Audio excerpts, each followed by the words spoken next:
jamais, au grand jamais, tant que je serai président de la République démocratique du Congo, je n'aurai en face de moi la délégation du M23 ou de l'AFC, là où je ne sais pas, pour négocier. Jamais.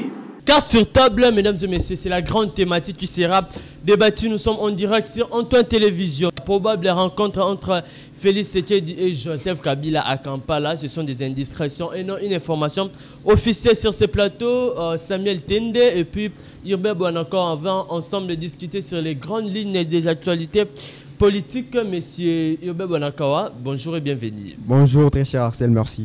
Monsieur Samuel Tende, bonjour et bienvenue.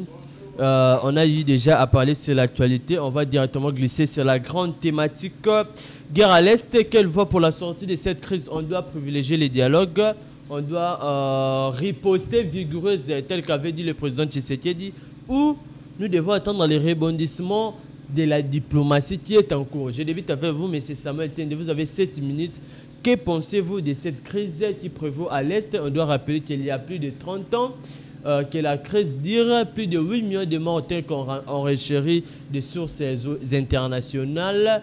Que pensez-vous de cette crise? Que devons-nous privilégier? 7 minutes à vous l'antenne.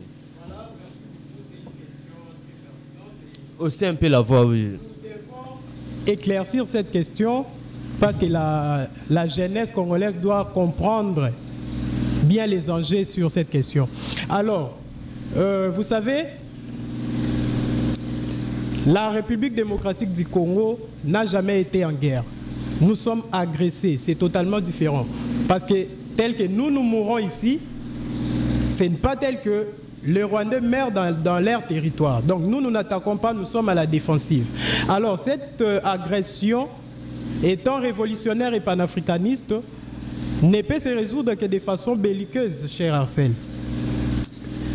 Donc par là, je voudrais dire que nous devons engager justement la guerre. C'est la seule option. La diplomatie, les dialogues avec les rebelles n'a jamais été une option pour la République démocratique du Congo. Donc en ce moment, nous devons privilégier les armes. Peut-être que vous avez dit, mais plusieurs sources nous disent qu'il n'y a pas de solution militaire. Bon, vous savez, la gouvernance, c'est prévoir. Il n'y a pas de solution militaire, je dirais. Dire ça, c'est un peu trop lâche, je dirais. Nous sommes un grand pays, tel que la République démocratique du Congo, un grand pays et peut se mesurer par sa démographie. Et je dirais que cette guerre, nous devons aller justement à la guerre. Nous ne devons pas négocier avec les Rwandais, nous ne devons pas négocier avec les rebelles parce que négocier avec les rebelles, nous devons trouver un compromis qui va arranger les rebelles, qui va arranger la République démocratique du Congo. Et c'est compromis qui doit arranger les rebelles. C'est peut-être qu'ils aient aussi de part ici en République démocratique du Congo. Et nous, qu'est-ce que nous allons bénéficier dans ces compromis-là, dans ces dialogues-là avec les rebelles? Donc voilà pourquoi je dis que dialoguer avec les rebelles n'a jamais été une option ici. Donc, pour Samuel Tende, vous êtes partant pour la guerre et non pour un dialogue, ni pour la diplomatie. La diplomatie, voilà aussi un point très crucial. Vous cherchez la diplomatie avec les gens qui financent d'ailleurs. Qui financent, s'il vous plaît, vous devez éclaircir en ce sujet. J'en arrive. Nous cherchons la diplomatie, c'est bien bon. Mais vous savez, les Rwandais n'agissent pas seuls. Les Rwandais n'agissent pas seuls, ils sont appuyés. Vous voyez un peu? Ils sont appuyés et appuyés par qui? Par les gens, les puissances internationaux. Les puissances internationaux, les multinationaux, vous voyez un peu. Et nous allons chercher la solution vers ces personnes-là. Donc c'est totalement impraticable cette voie-là de diplomatie. Donc pour vous, c'est la guerre qui doit être mise en avance pour nous faire sortir de cette crise. Est-ce que vous pensez que si actuellement nous optons pour la guerre, il y aura la paix durable à l'Est de la République démocratique du Congo? Voilà, nous devons aller en guerre et tout en sachant que nous allons remporter la victoire parce que nous ne pouvons pas nous engager et perdre. Donc quand nous y allons, c'est pour alors mettre pour alors remporter la victoire, mettre des dispositions qui nous sera bénéfique. Vous voyez un peu? Donc pour moi, c'est la guerre. Très bien, M. Samuel Tende, nous sommes en direct, chers fidèles téléspectateurs. Laissez-nous vos commentaires sur cette question de la crise sécuritaire à l'est de la République. On continue à ma gauche, tel que je vous ai présenté Yombe Bonakawa, crise sécuritaire à l'est, c'était notre thématique. Quelles sont les pistes pour la sortie de cette crise? Vous avez 7 minutes, tout comme était la minute qui lui a été accordée. Que pensez-vous? Ok, tout d'abord, merci. Voix, je demande juste d'adosser un peu la voix. Tout d'abord, merci pour l'octroi de la parole, pour la deuxième fois après cette première phase qui consistait justement à parler des AG de l'heure. Et vous savez, cette question, c'est une question d'ailleurs qu'on doit vraiment répondre avec tout notre cœur et aussi accompagné de la science, parce que nous savons très bien que la science est le socle de tous les ignorants. Alors, posons-nous la question. Aujourd'hui, dans une position dans laquelle on se retrouve, est-ce qu'il est possible qu'on puisse penser par la guerre, ou qu'on puisse dialoguer, ou qu'on puisse utiliser la diplomatie pour mettre fin à toutes ces atrocités qui nous gangrènent naturellement? Alors, moi, je pense qu'il est important qu'on puisse savoir d'abord les effets néfastes de la guerre et les effets néfastes des dialogues. Vous savez, si aujourd'hui on décide de dépenser par la négociation ou les dialogues, justement, on doit faire face aussi à certains éléments néfastes qui vont récourir de cette négociation, de ces dialogues. Premièrement, où on sera face à une précolonisation. Je vais vous rappeler d'ailleurs l'histoire des États-Unis. Vous savez très bien que si ces personnes que vous connaissez, ils sont des présidents des États-Unis, il se fait qu'ils ne sont pas originaires des États-Unis. Ils étaient justement des citoyens de l'autre pays qui était un pays voisin des États-Unis. Suite à certaines négociations ou certains dialogues, aujourd'hui, ils se sont retrouvés colonisés, où on a même oublié que ces personnes ne sont pas de ces pays. Donc, il est à savoir que dialoguer, c'est bien, mais il y a des effets néfastes. Et premièrement, j'ai cité la précolonisation. Deuxièmement, si on décide de dialoguer, on sera en train de sacrifier la jeunesse future. Pourquoi? Parce que une fois qu'on décide de dialoguer, aujourd'hui, demain, il y aura des décisions, il y aura des accords qu'on va signer. Et si vraiment dans les accords, il y aura des impositions, on va nous imposer des choses. Soit 50-50, ou aujourd'hui, vous voyez l'armée qui est remplie des infiltrés. C'est suite au dialogue qui s'était fait justement dans les années passées. Alors moi, personnellement, je trouve qu'il n'est pas important qu'on puisse penser par les dialogues. Troisièmement, ça va nous faire citer dans une crise politique où on sera obligé de départager nos carrés miniers avec les mêmes éléments, parce que lorsqu'il y a un dialogue, il y aura des accords sûrement. Alors, pour l'instant, on doit se poser des questions. Est-ce que si on décide de penser par la guerre, est-ce que nous avons les moyens? Très bien. Vous savez très bien que nous n'avons pas de moyens pour penser à la guerre maintenant. Mais au moins des moyens quand il s'agit de détourner. Quand il s'agit, bon, ça, c'est devenu comme si c'était une seconde entière dans notre pays. Très bien. Alors moi, je pense qu'il est important maintenant qu'on puisse dialoguer. On n'a pas d'autre choix. Parce que notre armée, notre régime en place se retrouve dans une position dépressive où soit ils choisissent de dialoguer ou de partir. Donc, ils ont quel choix? Préserver leur pouvoir ou partir? Parce que ceux qui arrivent, qui sont les M23 qui arrivent, ils ont un même objectif, c'est lui justement de prendre le pouvoir. Donc, maintenant, il est important qu'on puisse justement dialoguer, parce que après un dialogue, on sera devant une paix durable et inclusive. Je vais vous rappeler une chose qui est d'ailleurs très importante. Vous savez, la Première Guerre mondiale, la Deuxième Guerre mondiale, toutes ces guerres étaient finies que par les dialogues, par la négociation.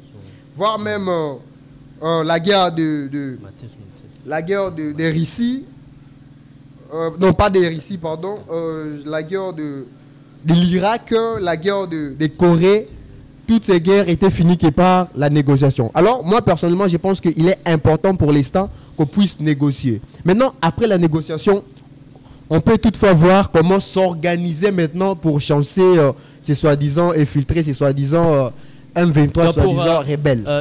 On doit d'abord passer par un dialogue.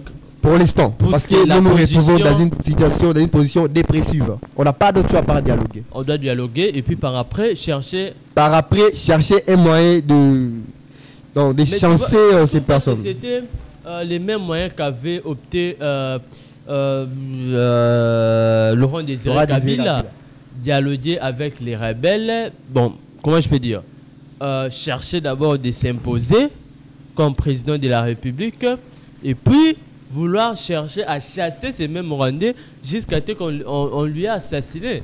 Est-ce que la posture que vous optez actuellement, ça pourrait nous faire chuter dans la même situation que... Merci. On a toujours dit que il y a toujours des risques. Dans chaque décision, il y a des risques. C'est important d'affronter ces risques au lieu de croiser les bras. Parce que si on décide aujourd'hui de croiser les bras, on sera colonisé. On sera devant une deuxième colonisation obligée où on n'aura pas de choix à assumer ça. Très bien. Moi, je pense qu'il est important qu'on puisse dialoguer pour l'instant et pour préserver aussi les vies humaines. Parce que, comme vous le savez très bien, les vies humaines sont très sacrées. Donc, il est important qu'on puisse préserver ces vies en passant par la négociation. Très et bien. aussi, je tenais à marteler sur l'article 63 de la Constitution qui dit d'ailleurs que tout Congolais ou tout citoyen congolais a le devoir et l'obligation et le droit de défendre l'intégrité nationale de son pays, Intégrité territoriale, mais aussi de son pays face à des agressions extérieures. Donc, cet article nous dit justement que nous tous, à taille congolais, on a ces devoirs-là de défendre notre pays. Donc, si on décide de penser par la guerre, comme l'a dit mon co-débatteur très cher Moukonkole, donc il est à noter que chaque Congolais aura une part des responsabilités dans cette guerre. Et moi, je condamne ça fermement parce qu'on fera face à des morts, à des pertes de vies humaines, beaucoup où seront obligés de dialoguer pour une paix inclusive, une paix durable. Merci. Voilà, très bien. Nous sommes en direct, chers fidèles téléspectateurs. C'était la thématique du jour. Mais au moins, on pourrait au moins vouloir relancer cette thématique. Samuel Tene, je reviens vers vous. Nous revenons sur cette idée de la consultation, puisqu'on doit parler de ça. La consultation est en cours. Le président Tshisekedi a parlé de vouloir chercher la cohésion nationale. Et dans cette optique de la cohésion nationale, on devait intégrer l'opposition, la société civile, dans le gouvernement qui prétend à l'horizon. Que pensez-vous quand vous voyez c'est l'union sacrée qui se consulte l'union sacrée? C'est déjà une carte perdue pour la République démocratique du Congo? On fait un retour. Voilà. Moi, je pense que... bon. Déjà, les opposants réclament que les consultations devaient se faire par la CENCO. Vous le savez. Parce que quand les conseillers spéciaux en matière de sécurité du chef de l'État... Oui, quand c'est lui qui consulte... bon, il est dans l'union sacrée. C'est l'union sacrée qui consulte l'union sacrée. Voilà pourquoi on le dit. Or, nous cherchons l'union nationale et non la continuité de l'union sacrée. D'où nous devons voir de nouveaux visages. Nous devons voir toutes les couches consultées pour former ces nouveaux gouvernements. Et jusque-là, nous n'avons vu que des ministres en place, des autorités qui gèrent des institutions publiques de l'État qui sont consultés et rien que tout le monde qui sont consultés ne sont que dans l'union sacrée. Donc voilà pourquoi on dit que l'union sacrée qui consulte est l'union sacrée. Donc tout ce qui s'est fait, c'est une perte de temps pour vous? Bon, jusque-là, on a consulté que l'union sacrée. Voilà pourquoi nous déplorons. Mais je ne sais pas la fin de ces consultations, mais voyons voir si peut-être ils vont... Mais le débit, il semble que le débit s'annonce déjà mal. Le débit s'annonce en tout cas très mal. Et puis, comme nous voyons, la première ministre être consultée par les conseillers du chef de l'État, c'est une déception pour certaines personnes. Ça ne se fait pas. La première ministre être consultée, c'est pour un soumis noidé ou comment? Est-ce que si aujourd'hui, nous chutons à un gouvernement d'union nationale, on doit sauvegarder Mme Judith Toulouka comme chef du gouvernement? Bon, vous savez, quand il y a un problème, il faut voir l'entête, je peux dire.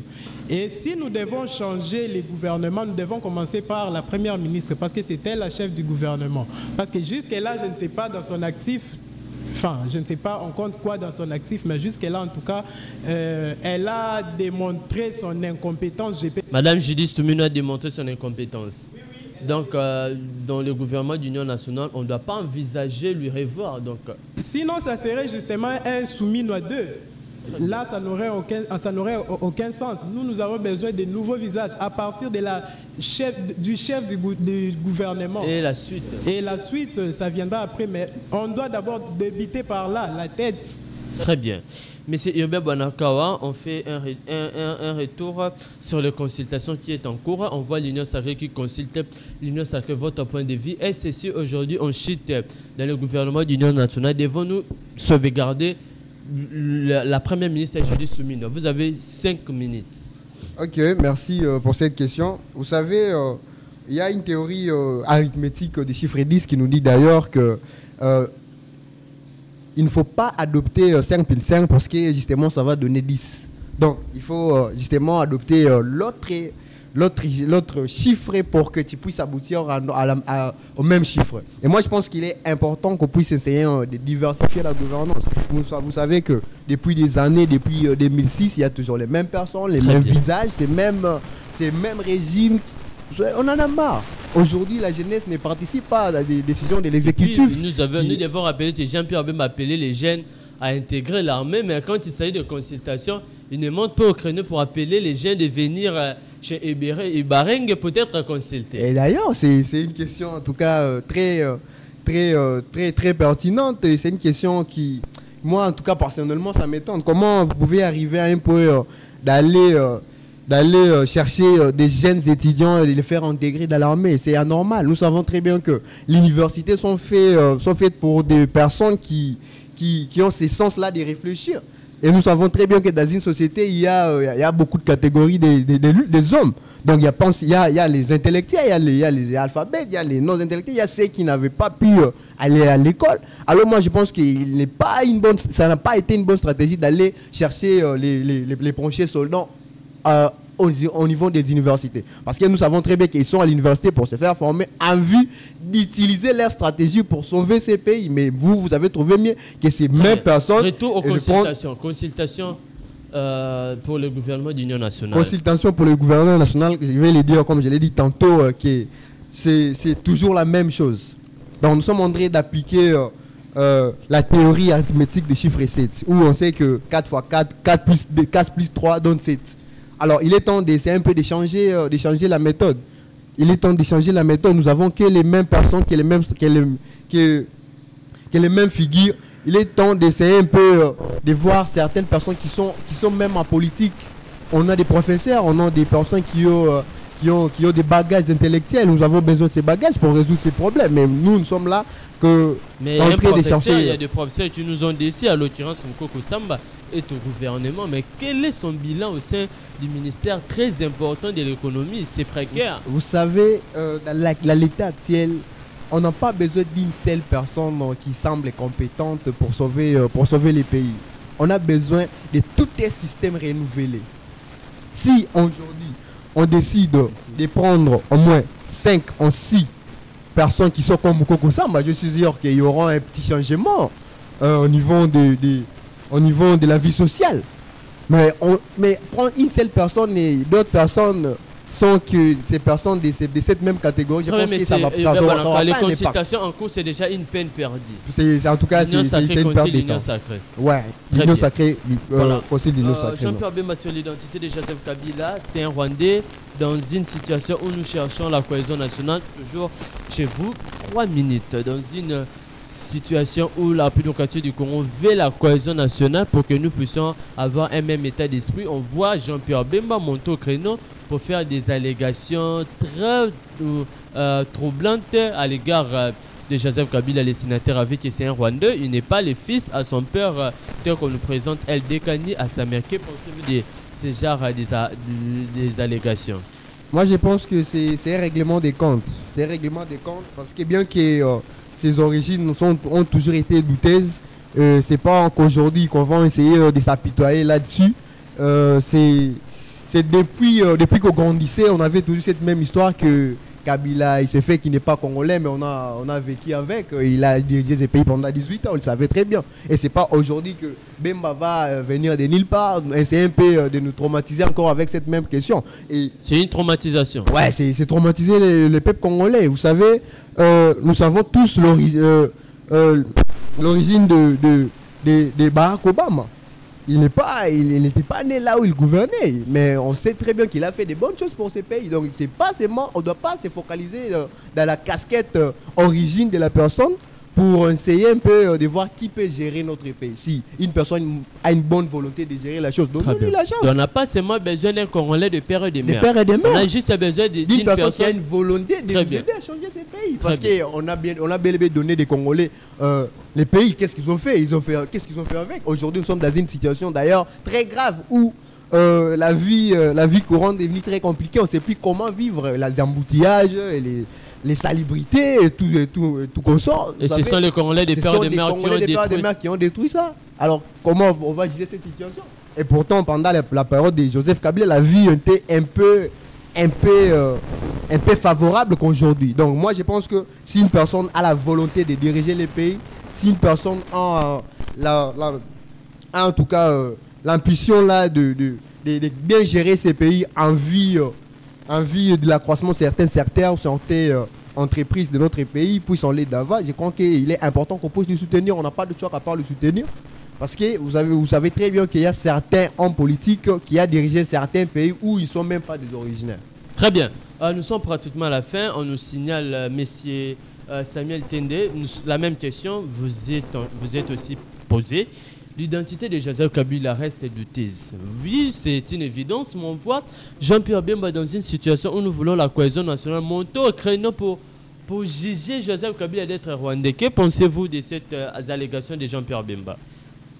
Voilà, nous voulons bien sûr la cohésion nationale, mais je dirais que M. Joseph Kabila a réapparu au moment où il ne fallait pas. Vous voyez, il a réapparu au moment où il ne fallait pas. Vous savez, Joseph Kabila a dirigé ce pays pendant au moins 18 ans. Et ce n'est pas lui quand même qui doit venir aujourd'hui nous faire la morale par rapport aux gouvernances de ces pays.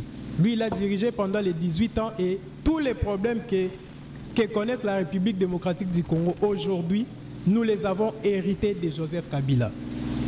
Vous voyez, ce n'est pas aujourd'hui qu'il va réappareil. Donc tout ce qu'on vit actuellement, la faute c'est Joseph Kabila. Il a gouverné pendant 18 ans. Est-ce qu'on doit toujours parler de Joseph Kabila aujourd'hui? On n'en était même pas là, mais il a réapparu. Voilà pourquoi je dis qu'il a réapparu au mauvais moment. Vous voyez? Et il a réapparu au mauvais moment et il veut troubler aussi la cohésion nationale en disant des choses telles que les problèmes c'est Félix Tshisekedi et la résolution c'est lui-même. Vous voyez? Par là, il voudrait troubler la cohésion nationale et tout ce qui est en marche pour justement faire cette cohésion nationale. Joseph Kabila est apparu à un mauvais moment. Donc ces sorties médiatiques, c'est raté. Ce sont des ratés, je le dirais, oui. Donc on n'a aucune leçon à obtenir sur Joseph Kabila. Bon. Joseph Kabila, on n'a qu'une seule leçon à retenir chez lui, c'est son charisme, mais c'est tout. À part cela, nous n'avons rien du tout à retenir. Très bien, messieurs et dames, nous sommes à la fin. On nous signale, il y a une émission qui doit débuter dans les prochaines minutes, chers fidèles téléspectateurs. Nous sommes pratiquement à la fin de cette émission. C'était Carte sur table, le premier numéro de ces magazines sociopolitiques. Je vous rappelle qu'on est avec Yobé Bonakawa et puis Samuel Tende. 2 minutes pour clore, 2.5 pour finir dans 5 minutes. Yobé Bonakawa, face aux enjeux de l'air, face à la situation, on globalise tout. Les enjeux de l'air, la thématique, la République démocratique du Congo doit faire quoi en gros? Et puis votre dernier message. Et puis on nous parle qu'il y a un tête-à-tête qui se prépare entre Joseph Kabila et Félix Tshisekedi à Kampala en Ouganda sous le leadership de Museveni. Ce sont les indiscrétions, on ne confirme pas. Que pensez-vous? Vous avez 2 minutes 50 secondes. 2 minutes 30 secondes, pardon. Ok, merci. Comme on l'a dit comme je l'ai dit pendant mon allocution, je pense que comme je l'ai dit, maintenant nous sommes dans une situation précaire, macabre, où on ne peut que dialoguer ou négocier. Donc ça demeure la piste la plus fiable pour sortir de cette crise. Alors, concernant cette problématique des consultations, je pense que si aussi longtemps que les opposants seront contre cette consultation, il est important qu'ils puissent pas aller jusqu'au bout, qu'ils puissent arrêter, parce que nous savons très bien qu'on fera face à des mêmes figures. Concernant ces rumeurs qui fait d'ailleurs qui circule que Kabila doit se voir avec Fachi, je pense que s'ils doivent se voir, et je pense c'est important aussi parce que nous savons très bien que Kabila a dirigé ce pays pendant 18 ans, donc il a au moins un mot à dire, et je tiens à contredire mon frère qui disait tantôt que Kabila n'a pas un mot à dire. Kabila, il a un mot à dire parce que suite on sait qu'il pense, il peut donner des avis qui sont vraiment enrichissants pour que Félix puisse sortir les pays de cette crise actuelle. Et moi, le message que j'aimerais penser à nos gouvernants, je pense que, cher gouvernement, il est important que vous puissiez passer à la jeunesse. Vous savez, vous avez fait confiance à beaucoup de vieux, à nos vieux qui ont géré pendant beaucoup d'années. Et maintenant, essayez un peu de venir auprès de la jeunesse, questionner cette jeunesse, parce que la jeunesse actuelle, la jeunesse congolaise a une valeur ajoutée à donner suite à tout ce qui gangrène ces pays actuellement. Donc, prière de consulter aussi la jeunesse. Merci beaucoup, Samien Tende. On finit avec vous. 2 minutes, situation sécuritaire de là, et puis votre dernier message. Voilà, j'aimerais appeler à la jeunesse congolaise, parce que moi, souvent, quand je me pointe, je parle souvent que pour la jeunesse, parce que nous sommes jeunes. Chers jeunes, chers étudiants, chers camarades, d'ici et d'ailleurs, nous vous appelons de nous réunir tous derrière les chefs de l'État et derrière cette cohésion nationale afin de lutter contre l'ennemi et bouter l'ennemi dehors. Et pour s'y faire, nous avons besoin d'être premièrement unis, et nous avons aussi besoin de l'apport de tout un chacun avec ses moyens bien évidemment pour contribuer à la cohésion nationale en République démocratique du Congo. Voilà. Merci. Très bien. Nous sommes à la fin, chers fidèles téléspectateurs. Merci de nous avoir suivis. C'était Arsène Mayumbi à la présentation. Carte sur table. Nous appelons tous les jeunes qui pensent qu'il doit mettre un point de vue sur la situation sécuritaire de la République démocratique du Congo. Tout le monde doit parler. Nous sommes dans un état où la liberté d'expression prime.